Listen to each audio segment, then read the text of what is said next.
Okay, things are getting well out of hand over The Last of Us 2. Over the last few days, I've been reading tweets by Laura Bailey, Neil Druckmann and others that I'd like to say shocked me. I'd like to say they shocked me because some of the content of those tweets has been shocking. But unfortunately, they show a pattern of behaviour among some on the internet that's become all too familiar. So what am I talking about? Well, for those of you living under a rock or who've had the good sense to stay away from social media, here's the short version. Both Laura Bailey, who plays Abby in The Last of Us 2, and Neil Druckmann, who's the game's director, have been receiving death threats and other enlightened and well thought out responses to the game. Let's have a look at some of them. This is a tweet from Laura Bailey, and she says, "Man, I try to only post positive stuff on here, but sometimes this gets a little overwhelming. I blacked out some of the words because, spoilers. Side note, thank you to all the people sending me positive messages to balance it out. It means more than I can say." And remember that second bit there because that becomes important later on. But as I say, we'll get to that in a bit. And these are some of the comments, the enlightened comments that Laura Bailey's been getting. And bear in mind, Laura Bailey is an actor who played a part in a video game. A video game. And you can read them on screen. They say things like, "I'm going to kill you because you, in The Last of Us Part 2. I'm going to find where you live and slaughter you for what you did to..." Yeah, anyway. "Mark my words. I will stab you." Lovely. "I just want to say you should die." Yeah. "Fuck you. You ruined it.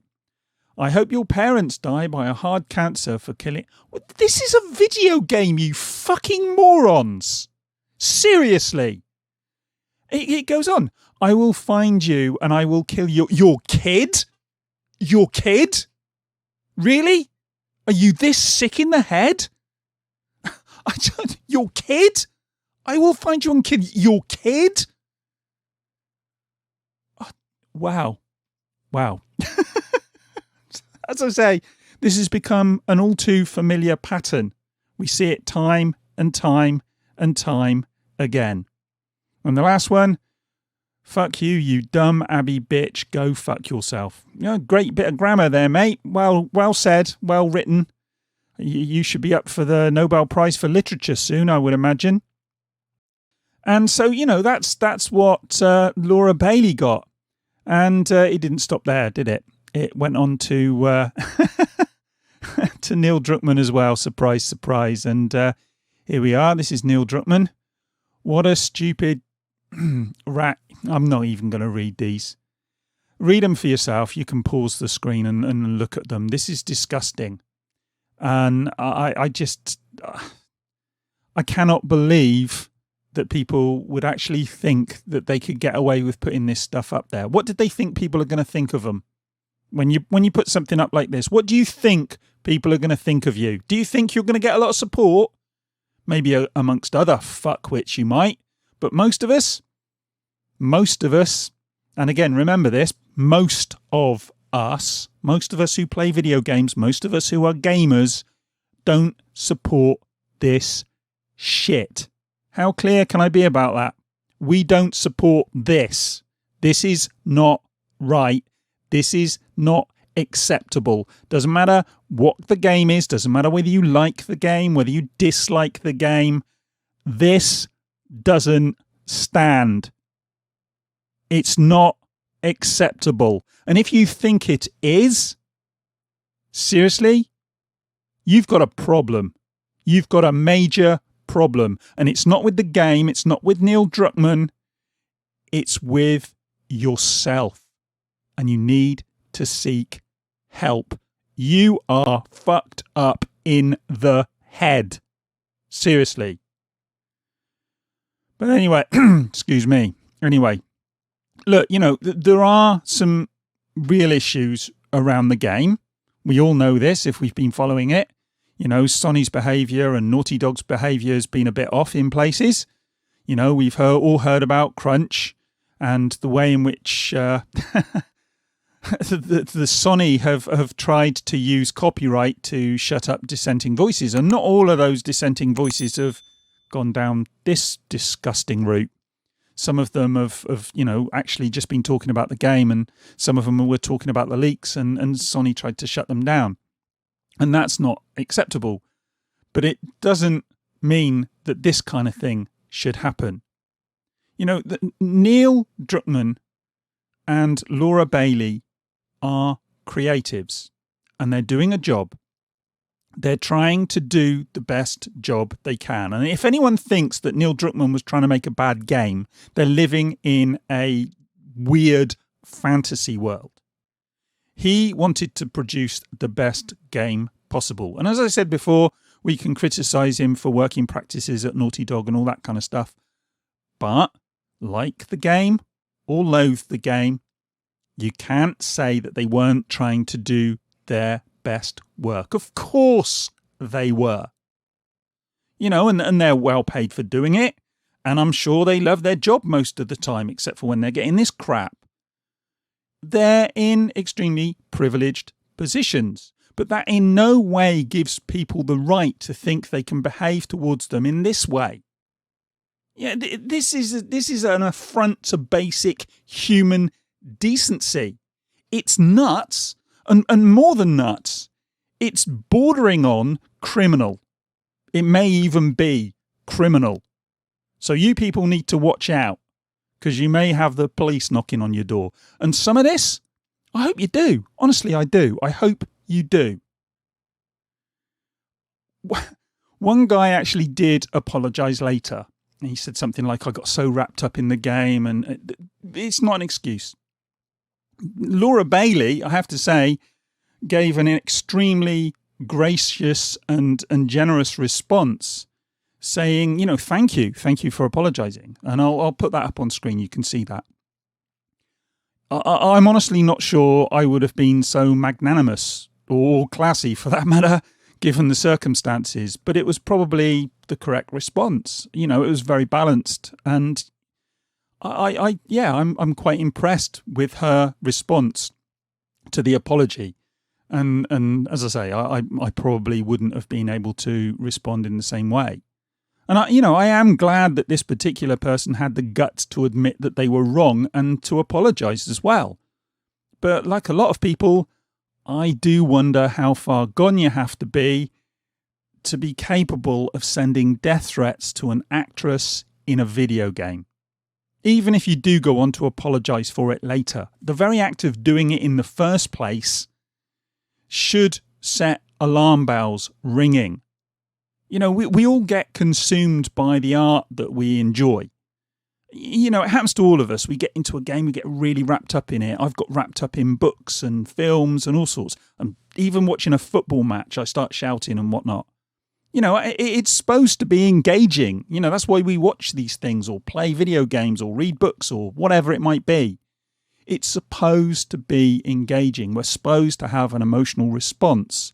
And if it didn't happen, if we didn't have an emotional response, well, the artists would be failing in their jobs. And it's kind of ironic, isn't it? That people are reacting in such a strong way and then having a go at the game because they're reacting in a strong way, which is surely what's supposed to happen. You're supposed to have an emotional response. But, there is a line, and it's a line that should never be crossed. And sending death threats, well, it's so far over the line that the line's receding into the distance. You can't even see it for the haze.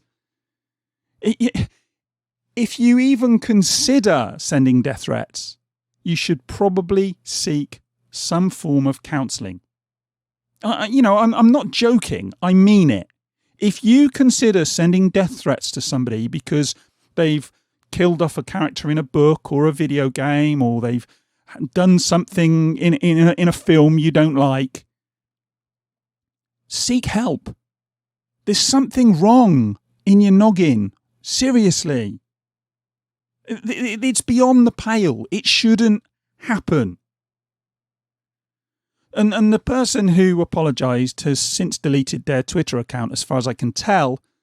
And I actually hope that it's not because they've been getting abuse, because that can happen as well. You know, it could be that they themselves have had a backlash against what they've said and what they've done. And while I decry what they've done, they shouldn't be getting that either. And like I say, I'm just speculating. Maybe they're just embarrassed and they wanted to remove their account because they're embarrassed. And I hope that is maybe the reason. You know, the fact is, though, as is often the case with any issue, whether it be video games, whether it be politics, whether it be bloody sports, you get morons on all sides. and once the loons had waded in with their conspiracy theories and their death threats relating to the video game, another group decided that they wanted a piece of the action because, well, when you have an agenda, you should never let an opportunity pass you by, should you? And apparently these death threats didn't come from a small subsection of the gaming community, not according to this group of people. They were representative of toxic gaming culture. And what did I say before, earlier? I said that most people, most gamers, had responded in a way that you would expect. Most gamers were appalled. Most gamers said this wasn't acceptable, like I'm doing here. But no, according to this subsection of people, it's the toxic gaming community.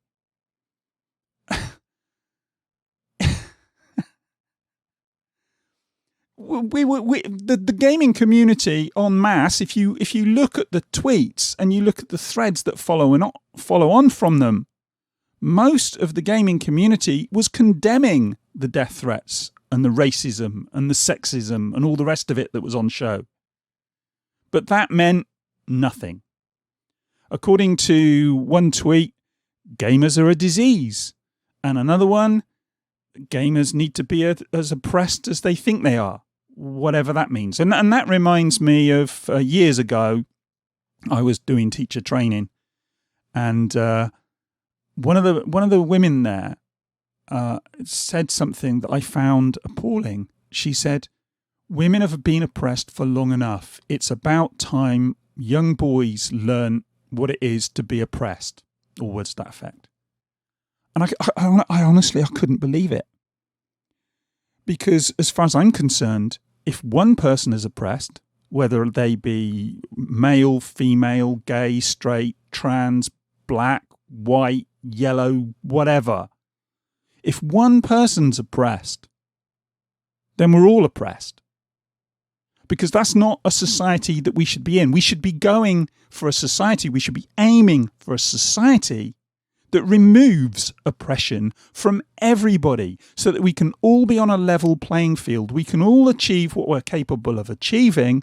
And those people who, through no fault of their own, you know, they're disabled or whatever it might be, those people who have trouble or say, for instance, in my case, I've got a condition, they should be able to get treatment and help for those conditions, and they should be helped. So we should have a society that is fair and even and honest for everybody, and nobody should be oppressed. And if you are saying that anybody should be oppressed, then you're part of the problem.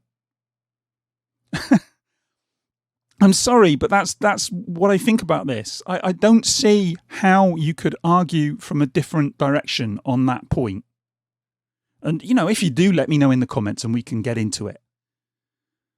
One person, though, and I got into one argument with this person on Twitter, that they even tried to redefine the term gamer as a pejorative, saying that they personally play lots of games, but don't identify as a gamer, whatever that means.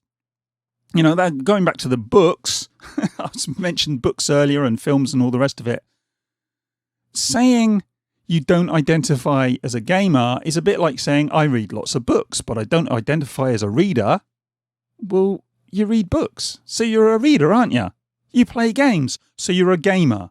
And this particular person wanted to put a capital G in the front of gamer and change what its meaning was, which, oh dear. Oh dear, oh dear, oh dear. For me, that makes no sense whatsoever. And more importantly, it's counterproductive. Because, as I said before, if you read Laura Bailey's tweet and Neil Druckmann's tweet and you look at the threads that follow on from them, the takeaway should be positive. Most gamers, the vast majority of gamers, yes, gamers, are, and I keep saying it, are decrying the death threats and calling out the people who made them. Yes, there are one or two who want to continue the abuse, but they're being overwhelmed by the outpouring of support from the gaming community. So how can your takeaway be that the gaming community is toxic? How do you arrive at that from the evidence? As I said before, it makes no sense. We should be focusing on the fact that this has been a positive response. You know, the initial messages that were sent to Neil Druckmann and Laura Bailey were disgusting. But the response wasn't. The response from the gaming community wasn't disgusting. It was the opposite. Everybody was coming out, or nearly everybody was coming out and saying this shouldn't stand. This is not acceptable. And having a go at the people who are saying these disgusting things, which is what we should expect. Look, the death threats are disgusting and the people making them have lost touch with reality. But they really don't represent gamers and gaming. And they certainly don't represent me or many of the gamers I know. And if you suggest that they do, then I'm sorry, but fuck off. Because I'm not having it. I know loads and loads of gamers, and not a single one of them would support this crap. If this is going to be an us versus them issue, let's make it us, all of us, versus the arseholes. Because there are far more decent people out there than arseholes. And you can only play into the hands of the arseholes if you attack those who've done nothing wrong and actually, for the most part, will be on your side. It becomes a distraction if you go after the people who aren't the problem. Why would you do that? What's the point of doing that? Why would you lump all gamers together and say they're toxic when there's a few arseholes out there who you should be aiming your ire at? And you know, they're not a difficult target to find. So I'll say it again.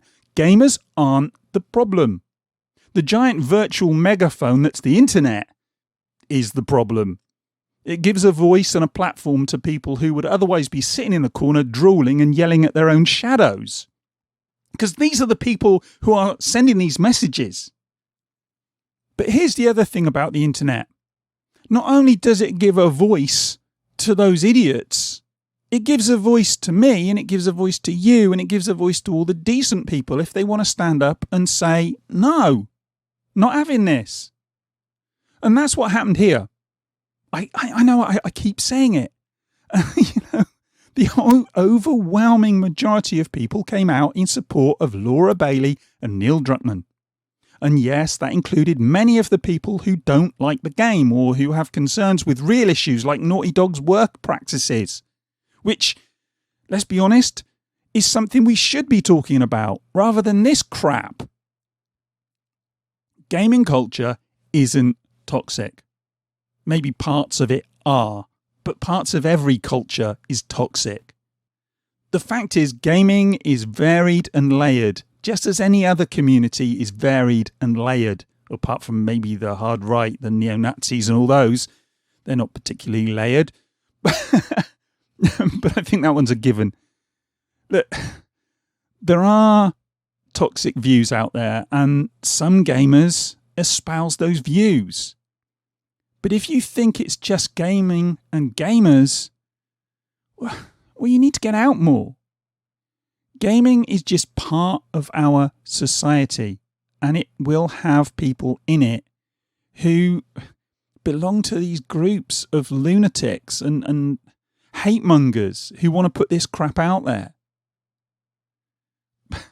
But don't please try and lump me together with these idiots. As I say, it's a distraction. It takes away from the real issues. We should be pointing at these guys. We should be looking at issues about work practices in the gaming industry and all these other things. And pulling together and having serious conversations about these things. Because if we don't, these idiots, well, they win. Because we're all fighting amongst ourselves while they get to put this crap out there. I don't know. Maybe I'm wrong on this. Maybe. And if you think I am, let me know in the comments and we can discuss it. But I'm just sick, sorry, and tired of crap like this coming out, and the whole of the the gaming community gets blamed for it when the vast majority of the gaming community just aren't involved. Not only are they not involved, but they decry it. I don't know how many times I have to say that. Anyway, look, as I say, I'm rambling a bit now because this has really annoyed me. What people have said, these disgusting comments have annoyed me, and some of the reactions to them have annoyed me as well. But hey, as I say, let me know what you think in the comments. Give this one a thumbs up if you like it, thumbs down if you don't, and all the usual stuff. And don't forget to hit the subscriber button and the little bell and all that kind of stuff. You'll be doing me a favour if you do that. And you'll see more of my videos. And hopefully I'll be making more this week, than I did last week, because I was a little bit under the weather last week. But anyway, as I say, I'm whittering on now, so I'm going to finish there, and I will speak to you in the next one. Bye.